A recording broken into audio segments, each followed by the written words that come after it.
Good morning, guys. Haven't put a video out in a day or so. So I just wanted to update everybody on how things were going, how things are progressing. Last video I shared just some background for those of you who are just catching up on the story. And I told you the plan that they have decided on. The plan had some specific dates. So her Tuesday is when her antibiotics finish, and they were actually talking about doing her shunt on Tuesday, but now it sounds more like a Wednesday, Thursday thing. They're watching her white blood cell count, and they feel good about it, but they were also fighting for a spot in the operating room. So infectious disease said, there's no need to rush then. Let's just call, let the 11th happen. That could change. They did tell me that. They said if by chance they were able to get an operating room, on the 11th, that maybe we would do it that afternoon. But it sounds like more of a Wednesday, early morning Wednesday or Thursday for the shunt. Oh man, I just realizing how red my face is. Blood pressure's probably through the roof. But anyway, things are actually going okay. She's still fighting pain, nausea. Nausea has been crazy. Mostly she's allergic, or she's having some reactions to some of her nausea medicine. They had her on like 4 different ones at first. We had to take one off because she had a bad reaction to it. Yesterday morning, they tried another one that hadn't been tried yet, and it had the same result as the one that they had to take off. So it actually caused her more pain and more nausea. It did the opposite of what it was intended to do. So she's been struggling with that.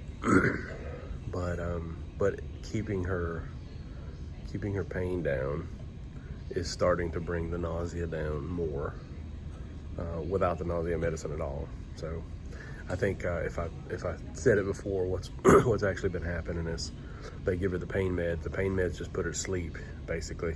And it's not that, even some of the nausea medicine, it's not that it's actually taking away the nausea. It's just putting her to sleep, and she doesn't feel bad for 4 hours, So she's sleeping through a lot of this stuff. She's getting way more rest than the rest of us are.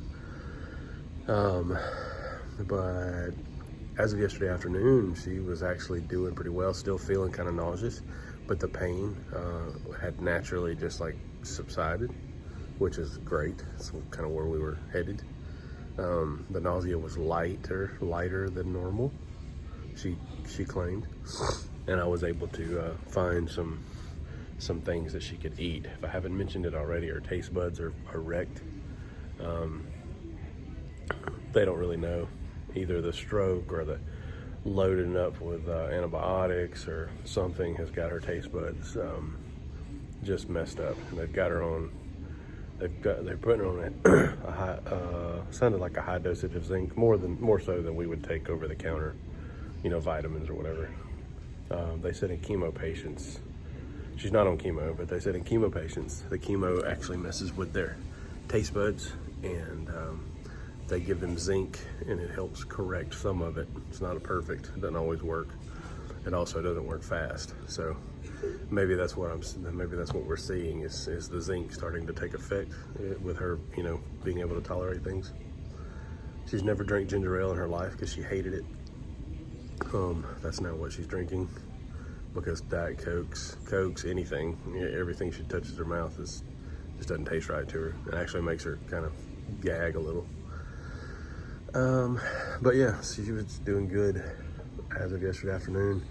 First time in a minute that we've been able to just like have a conversation. I brought a little spice of home back to try to bring her some comfort. We've been watching the hospital TV channel when she is awake. She doesn't feel like talking, she gets winded. So we mostly just sit there and stare at the TV.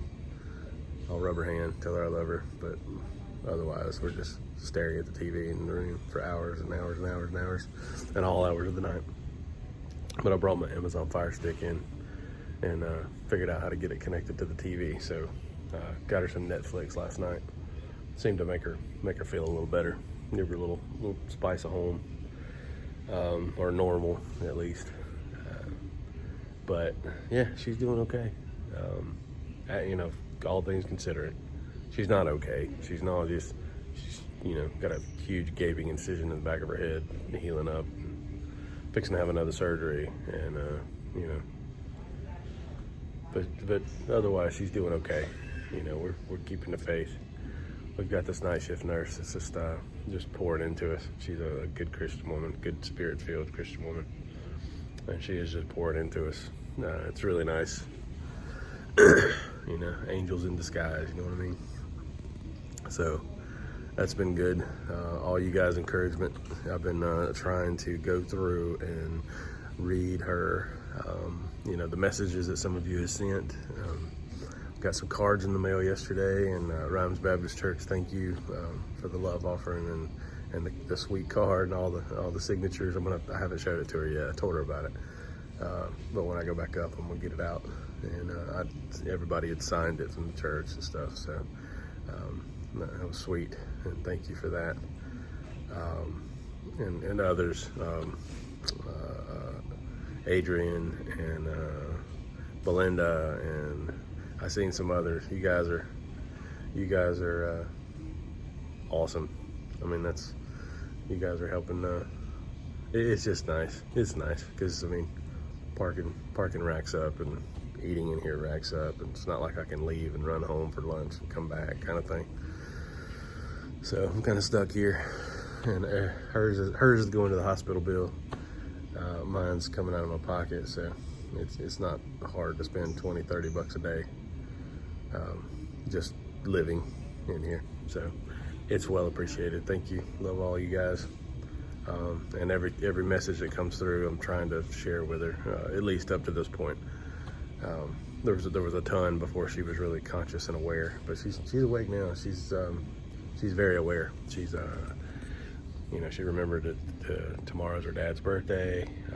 It's just we were talking yesterday, and it was nice. It was nice to have a real conversation with her. She didn't seem as winded as normal, so we were able to talk for a while. So that felt really good. Her talking is way better. I would almost say I think she's good. I don't know if she's even going to need any speech therapy. She's still kind of like, kind of marble-mouthed a little bit, but she's on a high dosage of lots of things. She's constantly bombarded with IV medication. So I just feel like when all that's gone and out of her system, I think her talk is going to be normal. She was laughing with me. It was nice. I feel like she's going to do good.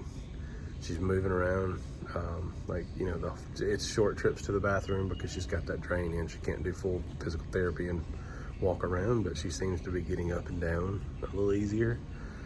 Motor skills seem to be working. She's wearing an eye patch because of her double vision. It's still a thing. That might be a thing for a long while. But what else? Yeah. That's today's update. In my heart, she's doing good. We're in a positive place this morning. That could all change by after lunch, but I'll take it for now. Every little win is a win that I'll log down, because this has been a long, grueling road. So yeah, we're at least gonna be here another week, minimum. Absolute minimum. We'll be here another week. So, all right, guys, I'm gonna wrap it up. God, it's 10 minutes. Sorry, I'm umming and blah, blah, blah. Love you. Appreciate you. Everything. Rob, Michelle, neighbor, sorry, our neighbors, our friends, Michelle Mondragon, Vonna, all you guys in the small group with Sugar Creek, thank you so much. if any of you ladies in the small group wanted to come and visit during the day, let me know. As long as my daughter's not coming, she's allowed one visitor a day, aside from me. I'm a blue band. I'm a caregiver, so I get to come and go as I please. But she's allowed, other than me, one other visitor. So if any of the ladies in the small group would like to come by just for a minute and just to say hey, I really do feel like she's going to be battling with some things. She's already upset over the way she looks, her hair and things. I mean, no matter how much I tell her she's beautiful, she's going to battle with that. So if any of you guys felt like it, no pressure. Don't do it if you don't want to. And you haven't been around anybody that's been sick. That's going to be the key. Just make sure. I mean, obviously you can't know 100%, but like if you've knowingly been around anybody with COVID or the flu or even a cold, don't worry about it. Don't come by. But if you feel like you've been, you haven't been around too many people that's been sick, and you feel good about it, pray about it. Come by and see her.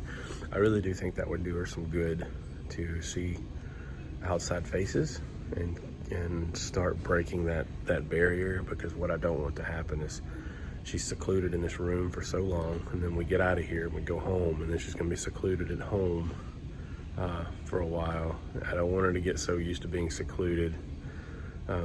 I know how she'll get, so it's kind of an ask that at least when she gets home, for sure, some of you ladies take a minute and swing by and come stare in the eye, come look her face to face, and get that process started.